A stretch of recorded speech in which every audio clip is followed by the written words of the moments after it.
La Reserva Federal de los Estados Unidos subió la tasa de interés. Se había anticipado que iba a ocurrir. Lo cierto es que también ha generado impacto en el mundo y en la Argentina. Pero para analizar el tema ya estamos junto con Alejandra Loucau y con Flor Barragán. Comenzamos con Ale. Ale, ¿qué es esto? ¿Qué es lo que se anunció específicamente? Bueno, el anuncio específicamente tiene que ver con elevar, es lo que decidió la Reserva Federal de los Estados Unidos, que es como el Banco Central de Estados Unidos, elevar la tasa de interés en 75 puntos básicos, se denomina, y Flor nos va a explicar un poco de qué se trata, más en términos económicos. Pero bueno, hay que decir por qué sucede esto. Bueno, el día viernes fue el día D, porque el día viernes pasado se conoció la tasa de inflación del mes de mayo en Estados Unidos y bueno, el Departamento de Trabajo dijo que el índice del precio al consumidor era de 8.6% y estamos hablando de la inflación más alta en los últimos 40 años. A raíz de esta situación, de una elevada inflación al parecer incontrolable, es que la Reserva Federal decide intervenir aumentando la tasa de interés porque se cree que esto enfría la economía, evita que haya tanto dinero circulando y a partir de esto que, bueno, toda la inflación se frene, ¿no? Bueno, esto fue lo que anunció la Reserva Federal en una situación bastante complicada para Biden, porque, bueno, recordemos que esto suele ser preludio de una recesión, que es lo que están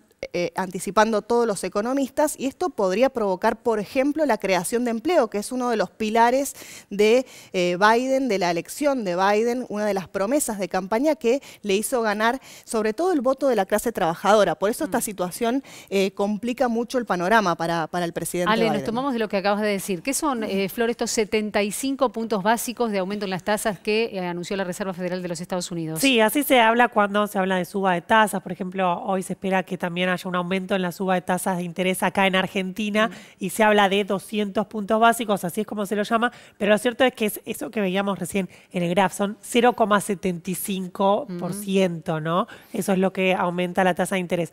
Parece poquito cuando uno lo compara con tasas de interés de acá en Argentina, del 50%, pero lo cierto es que la última vez que Estados Unidos subió en ese porcentaje la tasa, 75 puntos, no lo hacía desde los años 90 y fue lo que generó la crisis del tequila. La pregunta es, si Estados Unidos estornuda, ¿el resto del mundo se resfría? Sí, ojalá sea solo un resfrío, ¿no? Uy, mira, porque lo cierto, es un diagnóstico complicado el que nos estás dando. Sí, porque lo cierto es que en ese momento generó la crisis del tequila porque impacta en todo el mundo lo que haga la principal potencia, ¿no? Claro. Pero si vos aumentás mucho la tasa de interés, se aumentó más de lo que esperaba inclusive el mercado, lo que se busca es enfriar un poco la economía para justamente bajar la inflación, eso es lo que se quiere, y si se enfría la economía, baja el consumo y baja la producción y baja lo que Estados Unidos le demanda al resto del mundo y por eso el impacto que puede tener en actividad y en empleo a nivel global. En Argentina y en el mundo estamos acostumbrados a hablar de las commodities o los commodities en función justamente de lo que implica poner en valor determinados productos, sobre todo relacionados con lo agrícola, ¿no? Eso en la Argentina puntualmente, ¿qué efecto va a tener? Sí, mira, eso te tengo que hablar desde la teoría, lo que debería pasar, pero lo que va a pasar en realidad es distinto por la guerra. Ahora vamos a explicar.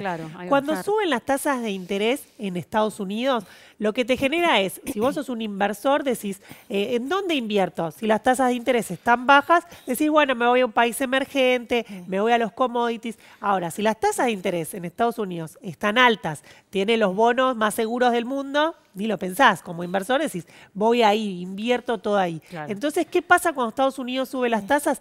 Cae el precio de los commodities. Eso podría ser un gran problema para Argentina porque Argentina exporta soja, trigo, maíz, son sus principales exportaciones. Pero por malos motivos, esto no va a pasar ahora porque está la guerra. Claro, entonces, en el medio. No van a caer los precios de los commodities por el tema de la guerra y eso no va a impactar tanto en Argentina. Y nos queda una pregunta más para hacerle a Flor Barragán. ¿Qué pasa con las monedas? Porque si Estados Unidos sube sus tasas, ¿las monedas del resto del mundo bajan? Y habrá que ver qué impacto tiene eso. Por ahora no vimos tanto impacto ahí. Lo cierto es que tenemos que ver también el impacto en el peso, ¿no? Y en el real en Latinoamérica por lo que pasa en Brasil, para ver el impacto en Argentina. Gracias, Flor. Sí. Bueno, decinos. sí, en realidad el tema de los precios de la energía, eso que detallaba Flor, es uno de los componentes principales por los cuales se atribuye a esta subida de la inflación, ¿no? Todos los días vemos que pasa algo, sobre todo en relación a la guerra, por ejemplo, un corte de suministro de Rusia a un país, se elevan los precios del gas, se elevan los precios del petróleo. Bueno, Biden prometió el día miércoles que iba a tratar de aumentar bajar la demanda de petróleo para que bajaran los precios. Bueno, vamos a ver, porque es verdad, como dice Flor, que los precios están cada vez más en alza y no hay nadie que los frene. Vamos a ver si Estados Unidos logra frenarlo, bueno, tratando de inundar, como dijo Biden, el mercado de petróleo. Gracias, Ale.